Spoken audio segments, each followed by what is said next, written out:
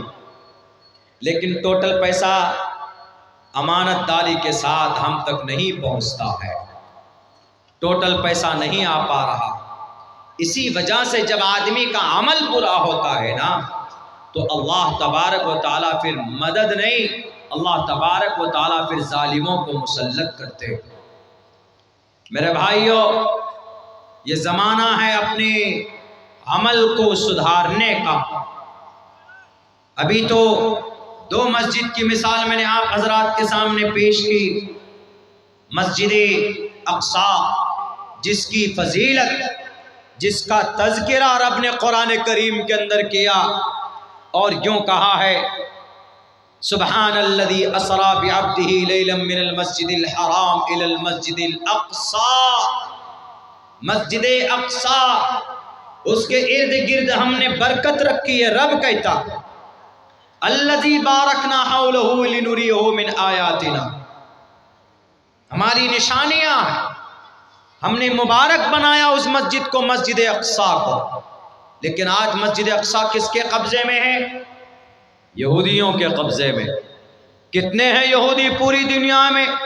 1.5 کروڑ یہودی۔ مسلمان کتنا ہے پوری دنیا میں؟ 1.5-2 ارب مسلمان، یعنی مسلمانوں کا 1.25 حصہ نہیں ہے یہودی۔ لیکن یہودی آج اتنے طاقتور ہیں کہ انہوں نے دنیا کے ہر خطے میں اپنے ایجنٹ کو بیٹھا کے رکھا ہوا۔ ان کے پاس ایسے جاسوسی تنظیمیں، اگر آپ میں سے کسی کو مارنا ہو تو آپ کے گھر میں گھس کے مارے گا، آپ کو پتہ بھی نہیں چلے گا کہ مجھ کو کس نے مارا۔ یہ یہودی اتنے مضبوط ہو۔ 1967 سے لے کر بیت المقدس یہودیوں کے قبضے میں۔ اللہ کے نبی علیہ السلام نے 16 یا 17 مہینے اسی مسجد اقصی کے طرف رک کر کے آپ نے نماز ادا کی تھی۔ یہ وہی مسجد اقصی ہے جس کی بنیاد کے بارے میں کہا جاتا ہے کہ شروع کے اندر 2 مسجد کی بنیاد حضرت آدم علیہ السلام نے رکھی، ایک مسجد حرام، دوسری مسجد اقصی۔ مسجد حرام سے بنیاد رکھ کر جب وہ بیت المقدس ملک شام کی طرف آئے، ملک شام کی طرف، تو بیت المقدس کی بنیاد رکھی۔ اس کے بعد پھر حضرت یعقوب نے، اس کے بعد پھر حضرت داؤد نے، حضرت داؤد بناتے بناتے ان کا انتقال ہو گیا تو انہوں نے اپنے بیٹے حضرت سلیمان علیہ السلام نے باقی کا کام پورا کیا۔ اسی لیے حضرت سلیمان کے بارے میں یہ یہودیوں کا کہنا ہے کہ یہ مسجد اقصی ہیکل سلیمانی کو توڑ کر اس کی بنیاد رکھی گئی ہے۔ ہیکل سلیمانی کا مطلب حضرت سلیمان علیہ السلام کی محل، حضرت سلیمان علیہ السلام کا دربار، اس کو توڑ کر مسلمانوں نے اس پر بنیاد رکھی، یعنی محمد علیہ السلام کے ماننے والوں نے اس پر بنیاد رکھی ہے۔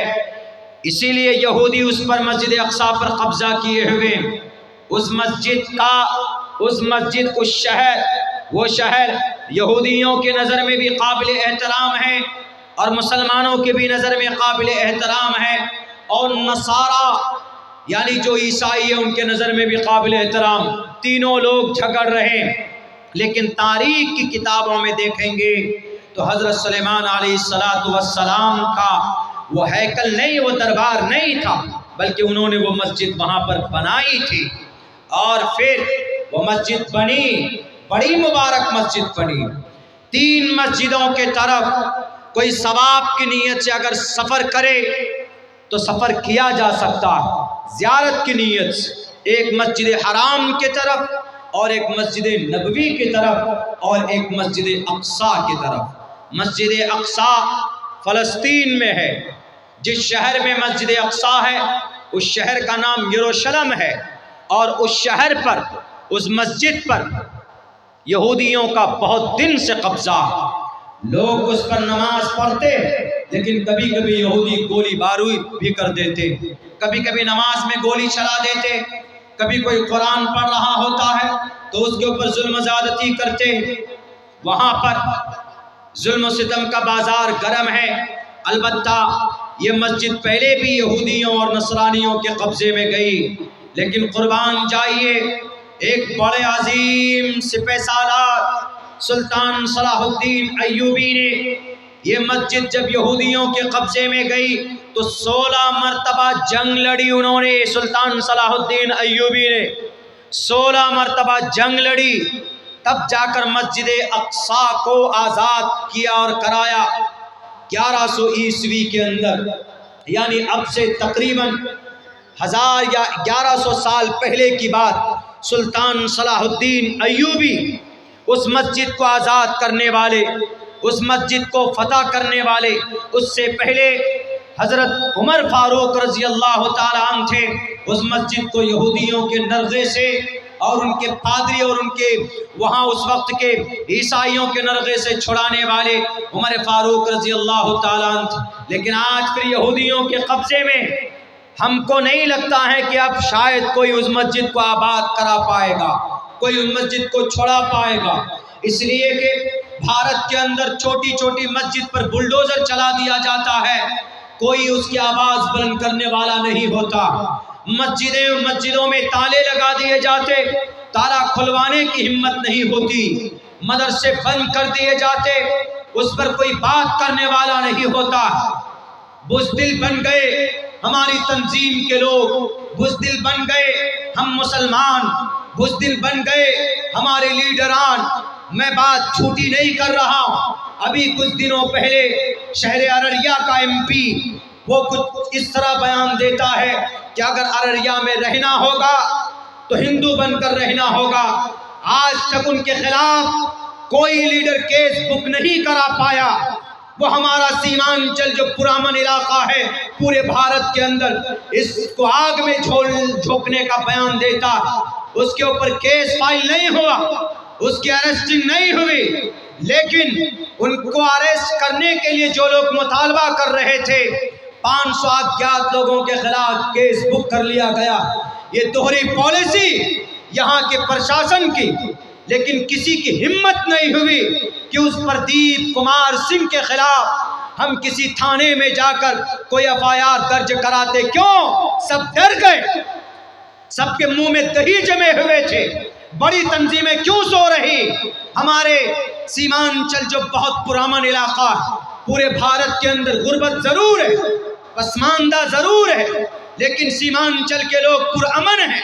ہمارے سیمانچل کے لوگ لڑائی پر وشواس نہیں رکھتے، ہمارے سیمانچل کے لوگ دنگا پر وشواس نہیں رکھتے۔ ہمارا سیمانچل کا نوجوان غریب ضرور ہے، لیکن ہاتھ میں تلوار لے کر کسی نہتھے کو مارتا نہیں ہے۔ MP صاحب، آپ کی جو نیت ہے ناپاک ہے، آپ کی سوچ ہے گھٹیا ہے۔ آپ پڑھے لکھے اگر ہیں تو آپ کو اپنے سوچ پر پچھتاوا ہونا چاہیے، اس لیے کہ صاف لفظوں میں شریمد بھگوت گیتا کے اندر کہا گیا کہ جو آدمی گرو گیانی ہوگا وہ کسی کو تکلیف دینے کے لیے کوئی بات نہیں کہے گا۔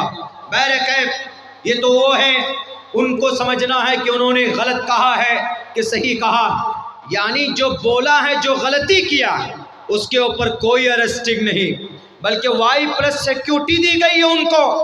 اور جو بیچارہ کہہ رہا ہے کہ جو اس طرح کا بھاشن دے رہا ہے لڑنے اور دنگا فساد کا، اس کو اریسٹ کرو تو ان معصوموں کو پکڑ کر ان کے خلاف FIR ہو رہی۔ ارریا کے DM صاحب، SP صاحب، آپ تو کم سے کم نشپکش ہو کر جانچ کیجئے اور اس کو کیفر کردار تک پہنچائیے۔ وہ ممبر آف پارلیمنٹ ہیں تو وہ صرف ارریا کے ہندو بھائیوں کا نہیں، ارریا کے اندر جو بڑی تعداد میں امن پرست مسلمان رہتے ہیں، آپ ان کے بھی MP ہیں۔ آپ نے سیلاب سے سیمانچل اور ارریا والوں کو بچانے کے لیے کون سے ترقی کے کام کیے آپ نے مہانندہ بیسن تو بنایا نہیں، آپ نے کوئی انجینئرنگ کالج لے کر آیا، آپ کوئی ٹریننگ کالج لے کر آئے، یا آپ نے کوئی بڑا کام کیا ایجوکیشن کے میدان میں؟ یہاں سے لوگ مزدوری کرنے دلی، پنجاب، ہریانہ جاتے، آپ نے کوئی فیکٹری کی بات کی نہیں کی۔ آپ کی زبان سے جب بھی نکلتی ہے تو آگ نکلتی، نفرت کی بات نکلتی۔ میں عبداللہ سالم آپ کی کتابوں کا میں انالیسس کرتا ہوں، آج تک میری زبان سے کسی ہندو بھائیوں کے خلاف کوئی غلط شبد نہیں نکلے، اس لیے کہ ہم جانتے ہیں کہ بھئی ان کا ایک عقیدہ ہے، اسی لیے کسی اپنی زبان سے کسی ہندو کو تکلیف دینا یہ جائز نہیں ہے، نہ اسلام میں جائز ہے، نہ بھارت کے سمویدھان کے اندر ان کی اجازت۔ اسی لیے میں کہتا ہوں کہ بزدل بننے کی ضرورت نہیں۔ جو لوگ اگر ہیں، جو لوگ ماحول کو خراب کرتے، ان سے امن کی گزارش، اور جو لوگ بول کر ماحول خراب کرتے، لگاؤ گری راج سنگھ کے ہاتھ میں ہتھ کڑی۔ ہمارے سیمانچل پر امن علاقے کو آگ میں جھونکنے کے لیے وہ رتھ یاترا نکالا ہوا۔ خدا کے واسطے پر امن علاقہ تھا، ہے، رہنے دو۔ یہاں کے مسلمان چندہ کر کے اپنی مسجد بناتے، اپنے مدرسے چلاتے، تم سے بھیک نہیں مانگتے، محنت پسینے کی کمائی سے اپنی بیوی بال بچوں کی پرورش کرتے، تمہارے دربار پر نہیں جاتے بھیک مانگنے کے لیے، محنت کرنا جانتے ہیں یہاں کے لوگ۔ اس لیے خدا کے واسطے اس طرح کی باتیں بالکل نہیں ہونی چاہیے۔ بات یہاں چل رہی تھی کہ چونکہ جیسے مسجد اقصی ظالموں کے قبضے میں ہے، اس کو آزاد کرنے کے لیے بڑے مجاہد پیدا کیے، اللہ نے پیدا ہوئے۔ حضرت عمر فاروق کا نام سن کر صرف مسجد اقصی کی چابی دینے کے لیے جو پادری لوگ تھے وہ تیار ہو گئے۔ جب حضرت عمر بن عاص رضی اللہ تعالیٰ جو جرنیل تھے، جب لڑائی ہو رہی تھی، فلسطین کے اوپر جنگ ہو رہی تھی یہودیوں سے مسجد اقصی کو آزاد کرنے کے لیے، جب کچھ علاقوں کو فتح کر لیا تو حضرت عمر بن عاص نے پادری کے سامنے کہا کہ اے پادری سرنڈر کرو، چابیاں میرے حوالے کرو۔ کہا کیوں؟ کہا میں اس ملک کا فاتح ہوں، میں مسجد اقصی کا فاتح ہوں، فتح کرنے والا۔ تو پادری ہنسنے لگا۔ وہ جو جنریل تھا رومی سلطنت کا جنریل، رومی، وہ ہنسنے لگا۔ انہوں نے کہا کہ تم کبھی نہیں کر سکتے اس کو فتح۔ کہا کیوں؟ کہا کہ میری جو کتاب ہے، جو میرے پاس توریت ہے، اس توریت میں صاف لکھا ہوا ہے کہ جو آدمی یہ مسجد اقصی کو فتح کرے گا اس کے نام میں 3 شبد ہوں گے۔ اس کا نام عمر ہوگا، عمر۔ تمہارا نام تو عمر بن عاص ہے، اس کا نام عمر ہوگا۔ عمر اور عمر میں فرق ہے، عمر میں 3 ورڈ ہے اور عمر میں 4 ورڈ ہے، اس لیے کہ عمر را کے بعد واو بھی ہے، اسی لیے عمر بولتے، لکھنے میں دکھنے میں ایک لگے گا لیکن واو بھی ہوتا۔ تو انہوں نے کہا کہ میں نے توریت میں پڑھا ہے کہ جو مسجد اقصی کا فاتح ہوگا اس کا نام عمر ہوگا۔ تمہارا نام تو عمر ہے، اسی لیے میں ہنس رہا ہوں۔ تم جو بولتے ہو نا کہ میں فاتح ہوں، تم فاتح نہیں ہو۔ ہمارے کتاب کے حوالے سے فاتح تو عمر نام کا شخص ہوگا، اور میں جانتا ہوں کہ عمر، حضرت عمر، تمہارے حضرت عمر خلیفہ ہیں، امیر المؤمنین ہے، اور وہ اپنی جگہ پہ ہیں۔ ہم چابی تم کو نہیں دے سکتے، اگر تمہارے عمر آ جائیں تو ہم ان کے ہاتھ میں چابی دیں گے۔ تو حضرت ابو عبیدہ نے فوراً خط لکھا حضرت عمر فاروق رضی اللہ تعالیٰ عنہ، یہ کہا کہ اے امیر المؤمنین، آپ آئیں گے تبھی یہ مسجد آپ ہمارے قبضے میں آئے گی، ورنہ نہیں۔ کہا کہ اچھا ٹھیک ہے، کوئی بات نہیں۔ لمبا سفر تھا، آپ نے ایک اونٹ لیا اور لمبے سفر کی وجہ سے آپ نے اپنے ایک غلام کو لیا۔ بہت مشہور ہے واقعہ، حضرت عمر فاروق رضی اللہ تعالیٰ عنہ چلے، کپڑا ویسے ہی، کپڑا کرتا جو پہنے ہوئے تھے اس میں پھٹے ہوئے تھے، ان کے کرتے پھٹے ہوئے تھے، پھٹا ہوا کرتا پیبند لگا ہوا تھا جگہ جگہ پر۔ آج سل کر کوئی کرتا یا کوئی کپڑا پہننا چاہتا ہے، کوئی نہیں پہننا چاہتا، کہے گا کہ عزت کا فالودہ نکل جائے گا۔ میں اکثر جگہوں میں لمبے سفر میں جاتا ہوں اپنی گاڑی سے، تو میں اکثر لنگی استعمال کرتا ہوں۔ کئی مرتبہ مجھے لوگوں نے کہا کہ مولانا کیوں لنگی پہن کر جاتے ہیں، آپ سے لوگ محبت کرتے ہیں تو کیا اتنی بے عزتی؟ میں یہی کہتا ہوں کہ آدمی کی پہچان کپڑوں سے نہیں ہوتی، مجھے جس کو پہچاننا ہوگا میری شکل سے پہچان لے گا، اور مجھے جو عزت ملی ہے اللہ تبارک و تعالیٰ کے قرآن و حدیث کی باتیں کرتا ہوں، شریعت کی بات کرتا ہوں، تو اس سے اللہ تبارک و تعالیٰ نے لوگوں کے بیچ میں تعارف کرایا ہے۔ میرا تعلق اس سے نہیں ہے کہ میں نے پیجامہ پہن کے رکھا ہوا ہے کہ نہیں ہے، میری عزت کا تعلق اس سے نہیں ہے۔ تو ہمارے فاروق رضی اللہ تعالیٰ عنہ ویسے ہی بہت کوئی خاص کپڑا نہیں، اونٹ پر بیٹھے، اور ان کے پاس جو غلام تھا اس غلام سے یوں بھی کہا عمر فاروق نے کہ اے میرے غلام، تم یہ مت سمجھنا کہ میں امیر المؤمنین ہوں تو اونٹ پر بیٹھ کر چلوں گا، تم پیدل چلو گے، ایسا نہیں ہے۔ باری باری کبھی حضرت عمر بیٹھتے، کبھی ان کا غلام بیٹھتا، حضرت عمر نکیل پکڑ کر جاتے۔ آج کل کوئی دنیا کا سی ایم، کوئی پی ایم ایسا کرے گا؟ کوئی نہیں کر سکتا، لیکن عمر فاروق نے ایسا کیا۔ اسی لیے ہمارے بھارت کے گاندھی جی نے کہا کہ عمر فاروق اور ابو بکر صدیق ایسے ہیں کہ اگر ان کا نظام اور سسٹم آج امپلیمنٹ کیا جائے، آج انہوں نے اپنے زمانے میں کہی تھی، تو ہمارا بھارت خوشحال ہو جائے گا، ہمارے بھارت کے اندر ترقی ہوگی۔ کیوں؟ کیونکہ وہ اتنے بڑے عہدے پر ہونے کے باوجود بھی وہ قوم اور سماج کے لیے بہت زیادہ محنت کرتے تھے، قوم اور سماج کے لیے ہمیشہ فکر مند رہتے تھے۔ اتنی دولت کی گدی پر بیٹھنے کے باوجود کبھی بھی 1 روپے انہوں نے مس یوز نہیں ہونے دیا، غلط خرچ نہیں کیا۔ جیسے آج کل کا نیتا گدی پہ بیٹھے گا تو قوم کے لیے جو پیسہ آئے گا تو اس قوم کے پیسوں کو بھی لوٹے گا، جو مائنورٹیز کے لیے جو فنڈ آئے گا وہ بھی لوٹے گا۔ سیمانچل کے اندر ابھی سیلاب آیا، زیادہ سے زیادہ ایک بلاک میں 200-300 لوگوں کے 7,000 روپے یہ بھیک دے رہے ہیں۔ آپ بھیک، بہار کے سی ایم صاحب واپس کر لو۔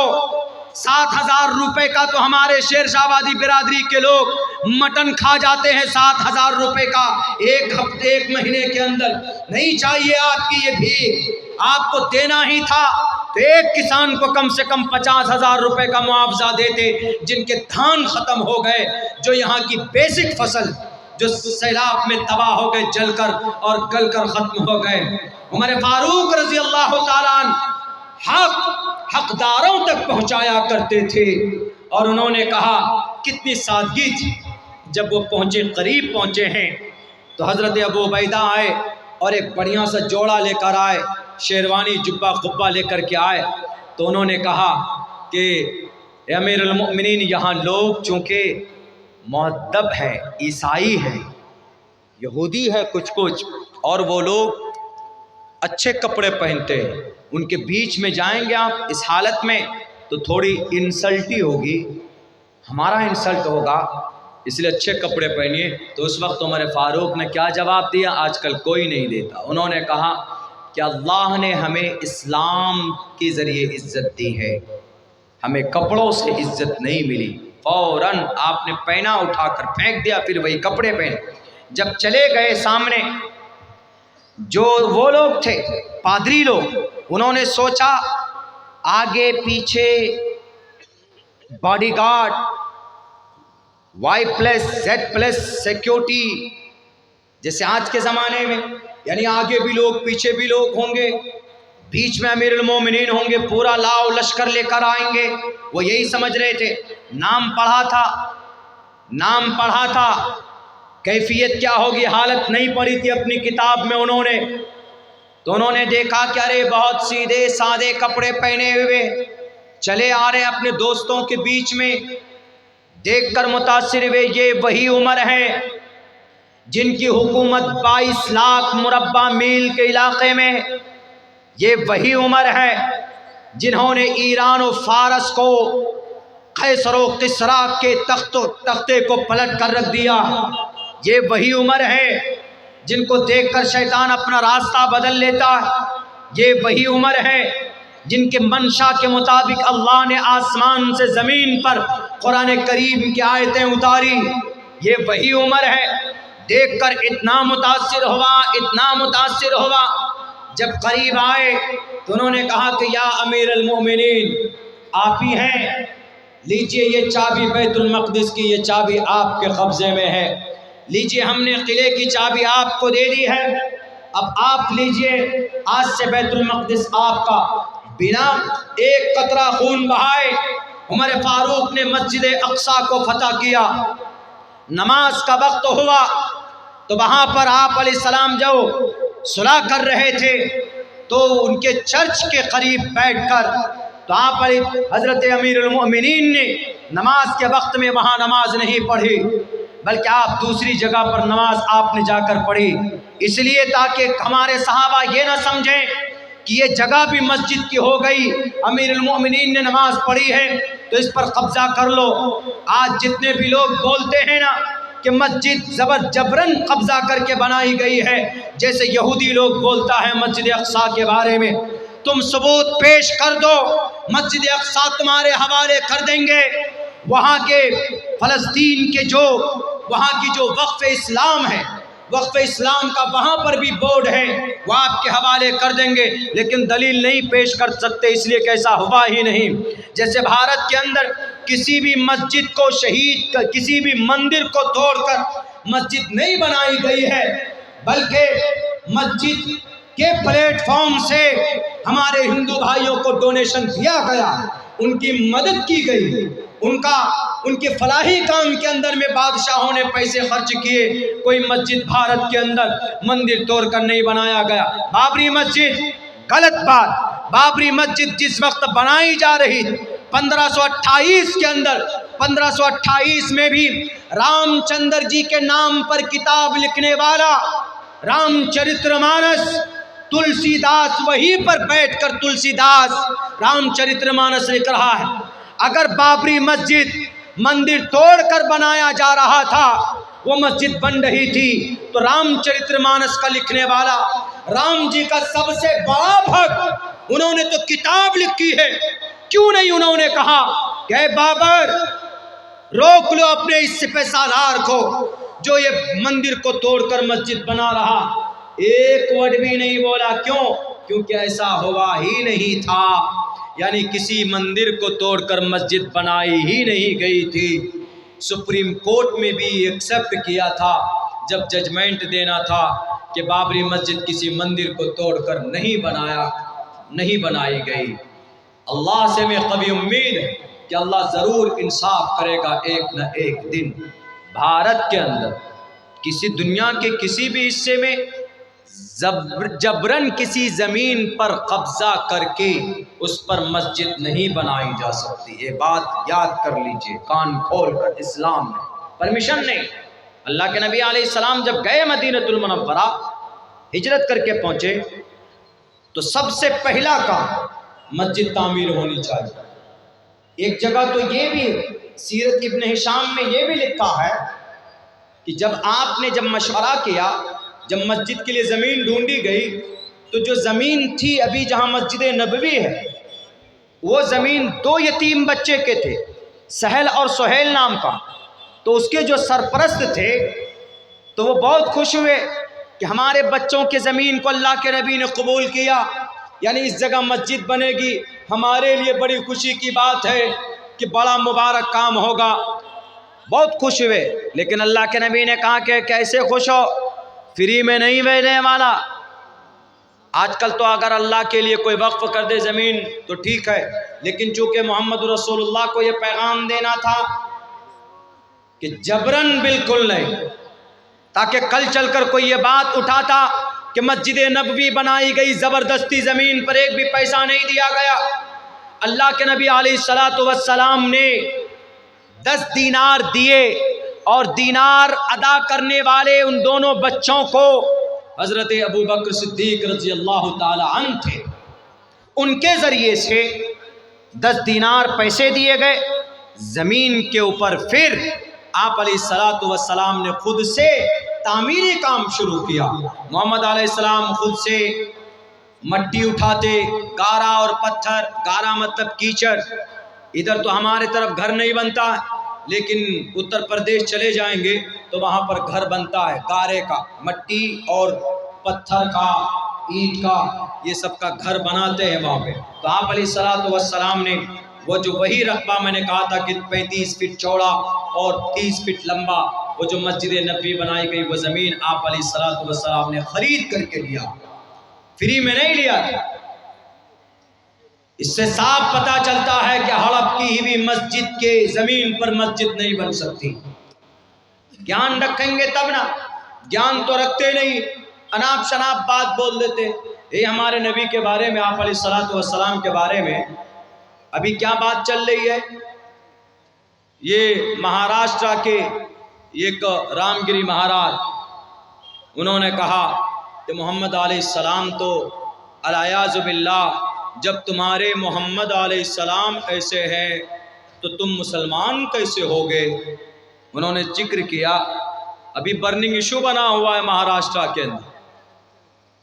رام گری مہاراج نے کہا کہ جب تمہارے نبی ایک چھوٹی سی بچی سے، 6 سال کی بچی سے 50 سال کی عمر ہے محمد علیہ السلام کی، جناب محمد رسول اللہ کی، 50 سال کی عمر کا شخص 6 سال کی بچی چھوٹی، اس سے وواہ کر رہا ہے، نکاح کر رہا ہے، جب تمہارے لیڈر ایسے ظالم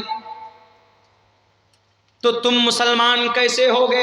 یہ انہوں نے بھاشن دیا۔ ابھی 1-2 مہینہ پہلے کی بات ہے، جن کی اریسٹنگ کے لیے امتیاز جلیل صاحب جو مجلس اتحاد المسلمین کے MP تھے، تو وہ 17,000 گاڑی لے کر گئے پروٹیسٹ میں کہ ان کو پکڑو۔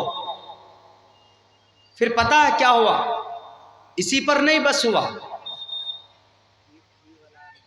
اگر میں منچ سے کچھ بول دوں، کوئی ٹوپی داڑھی والا 1-2 بات ادھر ادھر کی بول دے تو فوراً جیل۔ ہوا ہے، ہمارے علماء گئے ہیں، ہمارے ڈاکٹرز گئے، ہمارے پروفیسر لوگ گئے۔ وہ رام گری مہاراج نے اتنا بڑا بھاشن دیا تو CM کیا کہتا ہے؟ CM مہاراشٹرا کا، وہاں کا CM یہ کہتا ہے، جو لوگ سوشل میڈیا میں دیکھے ہوں گے ان کو تو پتا ہے، جو لوگ سوشل میڈیا آپ لوگ نہیں ہے تو آپ لوگوں کو بتا رہا ہوں۔ انہوں نے یہ کہا، CM نے یہ کہا کہ ہمارے دھرم گرو کو کوئی ہاتھ نہیں لگا سکتا ہے۔ یہ سٹیٹمنٹ تھا ان کا، CM کا۔ ارے تمہارا دھرم گرو ہے ہی نہیں، وہ تمہارا جاہل گرو ہے، اس لیے کہ اس گرو کو نالج ہی نہیں ہے۔ جب اس سے انٹرویو لیا گیا، اس سے کہا گیا کہ ذرا آپ بتائیے گرو جی، آپ نے اتنی بڑی بات کیسے کہہ دی، اتنی غلط بات؟ تو پتہ گرو جی نے کیا کہا؟ گرو جی نے کہا کہ نہیں، میں نے غلط بات نہیں کہی، میں نے وہ بات کہی جو مسلمانوں کی کتاب میں ہے، ان کی حدیث کی کتاب میں ہے، ان کی سیرت کی کتاب میں ہے، ان کی ہسٹری کی کتاب میں ہے۔ یہ بات بالکل صحیح ہے، بات تو صحیح کہی، لیکن اس کو غلط معنی میں لے کر بولا، غلط معنی میں لے کر بولا۔ کیا آپ علیہ السلام نے 6 سال کی عمر میں اماں عائشہ سے نکاح کیا ہے اور 9 سال کی عمر میں آپ کی رخصتی ہوئی اماں عائشہ کو بیوی بنا کر لے کر گئے؟ یہ ہے معتبر روایات میں یہی ہے. لیکن آپ علیہ السلام کی عمر 50 سال ہے، بیوی 9 سال کی. How is it possible? کیسے ممکن ہو گیا؟ تو ان کو اعتراض اسی بات پہ ہے. تو ہم نے ان کو کہا، جواب دیا سوشل میڈیا کے پلیٹ فارم سے. ہم نے کہا کہ وہ گروجی دھارمک گروجی نہیں ہے، وہ نفرتی گرو ہے. جو آدمی دھارمک ہوگا، جو آدمی نالج فل ہوگا، جس آدمی کو گیان ہوگا، وہ کبھی بھی کسی کی دھرم کی بات کو لے کر اس کو ذلیل اور رسوا نہیں کرے گا. اس کو اگر سمجھائے گا بھی تو مہذب انداز میں، مثبت انداز میں. لیکن یہی بات ان کی کتاب میں اگر ہو تو ہم نے کہا کہ ہمارے نبی کے اوپر تھوکنے سے پہلے گروجی اپنی کتاب میں دیکھ لیجئے. آپ کی کتاب میں بھی ہے، تریشدشو دشورشا بھارگو وندین نگنکام ایکومشتی ورشا وا سپرا ورشا واپنویاد. 30 برس کا مرد 10 ورشا 10 برس کی لڑکی سے وواہ کر سکتا ہے، ایسی لڑکی سے جس کو حیض کا خون نہ آیا ہو، یعنی اس کو ماہواری نہ آئی ہو. اور بھی نیچے آئیے، نیچے والے لائن میں لکھا ہے ایکومشتی.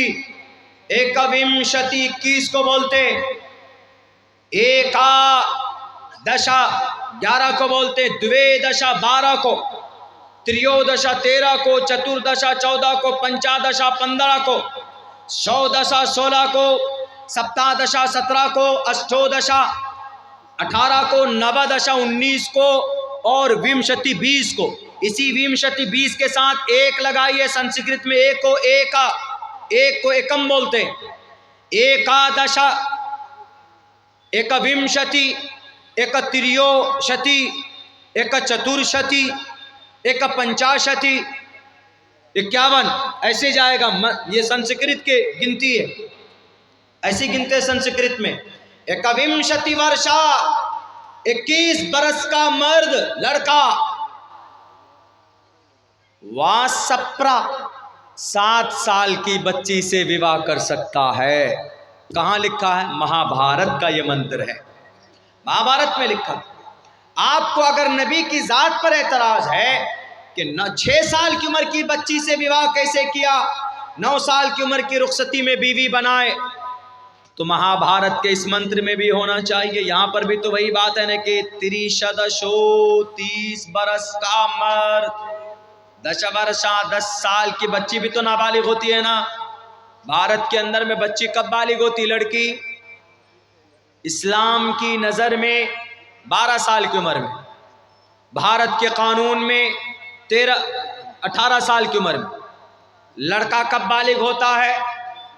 14 سال کی عمر کے بعد اسلام کی نظر میں، شریعت میں. لیکن بھارت کے سمویدھان میں 21 سال کے بعد. لیکن آج کل کا لڑکا تو 10 سال میں بالغ ہو جاتا ہے، موبائل لے کے، موبائل دیکھ کر کے وہ ٹائم سے پہلے بالغ ہو جاتے. الٹی سیدھی حرکتیں کرتے، پھر شادی اس کے ماں باپ کرا کے نہیں دیتے تو چپ چاپ اپنی سیٹنگ کو لے کے بھاگ جاتے اور جا کر کسی کورٹ میں شادی کر لیتے. ماں باپ کہاں جی؟ پتہ نہیں. ماں باپ سے بھی بغاوت کر کر جا کے شادی کر لیتے. اور سماج کی بیٹیاں بھی ایسی کر رہی، ہماری سماج کی لڑکیاں. اس تعلق سے بہت باتیں ہوتی ہوئی آ رہی ہیں اور لوگ کرتے. میں اتنا کہوں گا، وقت سے پہلے بالغ مت ہو، بہت خطرہ ہے، عورت کے لیے، لڑکی کے لیے بھی، لڑکے کے لیے. پہلی بات تو تم کو ایک نشہ، ایک ہوس کے چکر میں اتنے بڑے بڑے گناہ ہو جاتے ہیں، زندگی خراب ہو جاتی. نیپال کی ایک لڑکی ہے، بنگلور کے اندر نوکری کرتی، شادی شدہ لڑکی، عورت، زیادہ عمر کی نہیں، اپنے شوہر کو چھوڑ کر اپنے بوائے فرینڈ کے ساتھ رہنے لگی. بوائے فرینڈ مطلب لڑکا دوست. ہوس پورا ہوا، 60 ٹکڑے کر کے فریج کے اندر اس کو ڈالا، 60 ٹکڑے کر کے فریج کے اندر ڈالا اس کو. 19 دن کے بعد اس کی لاش ملی، جب بدبو ہو رہی تھی. اور مارنے والا لڑکا اڑیسہ کا تھا، اور مارنے والا لڑکا لڑکی کا بوائے فرینڈ، دوست، جس کے لیے بولتے تھے you are my life, you are my Raj Kumar, وہ بھی بولتا ہوگا تم ہماری زندگی کی سب کچھ، اس طرح کے ڈائلاگ۔ دل پھیک عاشق اسی کو بولتے، دل پھیک عاشق، زندگی تباہ و برباد کرنے والے یہ ظالم۔ بہرکہ یہ کبھی نہیں ہونا چاہیے۔ کسی پر اعتراض کیجئے مہذب انداز میں کیجئے۔ جو بات اللہ کے نبی علیہ السلام کی جیونی میں ہے تو آپ علیہ السلام کی جیونی میں بات غلط نہیں ہے، کیونکہ اما عائشہ صدیقہ سے نکاح حضرت ابو بکر صدیق نے کرایا، اور اللہ کے نبی نے 9 سال کی عمر میں جو رخصتی کی ہے، اما عائشہ کی رخصتی ہوئی ہے 9 سال کی عمر میں۔ اما عائشہ بالغہ ہو گئی تھی۔ عرب کنٹری کے اندر وہاں کی آب و ہوا گرم ہے، وہاں 9-10 سال کی عمر میں بچیاں بالغ ہو جاتی ہے، اس میں کوئی شک نہیں ہے، اس لیے اس پر کوئی اعتراض نہیں ہونا چاہیے۔ رام گری مہاراج صاحب، آپ کو اگر یہ اعتراض ہو کہ نبی نے 11 شادیاں کیوں کی، نبی نے 11 شادیاں کی ہے، آپ کی طرف برہمچاری نہیں بنے ہیں، اندر خانے سب کام کرتے ہیں، پتہ ہے بنا عورت کے، بنا شادی کے کسی کی زندگی پرسکون نہیں ہو سکتی۔ مرد کے اندر سیکس کی شہوانی قوت اللہ نے رکھی، مرد اور عورت کے اندر۔ عورت قبضہ کر لے، عورت کنٹرول کر لے، مرد نہیں کر سکتا۔ شہوت جس کو سیکس بولتے، یہ اللہ کی طرف سے، یہ مرد جلدی کنٹرول اگر کر لے، یعنی جس کی اس قوت کو، اس اچھا کو پورا کرنے کے لیے اللہ تبارک و تعالیٰ نے ایک نظام رکھا ہے کس کا؟ شادی کا۔ یعنی اگر آدمی کے اندر شہوت ہو، اس کو پورا کرنے کے لیے اللہ نے پاک رشتہ بنایا، کون سا؟ شادی کا۔ اللہ کے نبی فرماتے من استطاع منکم الباءۃ فلیتزوج، اگر تم میں سے کوئی آدمی خرچ برداشت کر سکتا، بیوی کو سکھ دے سکتا، اس کی ضرورت پوری کر سکتا، فلیتزوج، اس کو چاہیے کہ شادی کرے، گرل فرینڈ نہ بنائے، موبائل کے اندر میں ہیلو ہوا یوں نہ کرے، شادی کرے، بیوی بنائے، فلیتزوج۔ شادی کرنے کی وجہ سے آپ کے اندر کی خواہش، ایک دوسرے کے لیے لباس بن جائیں گے، ایک دوسرے کی ضرورت پوری کریں گے۔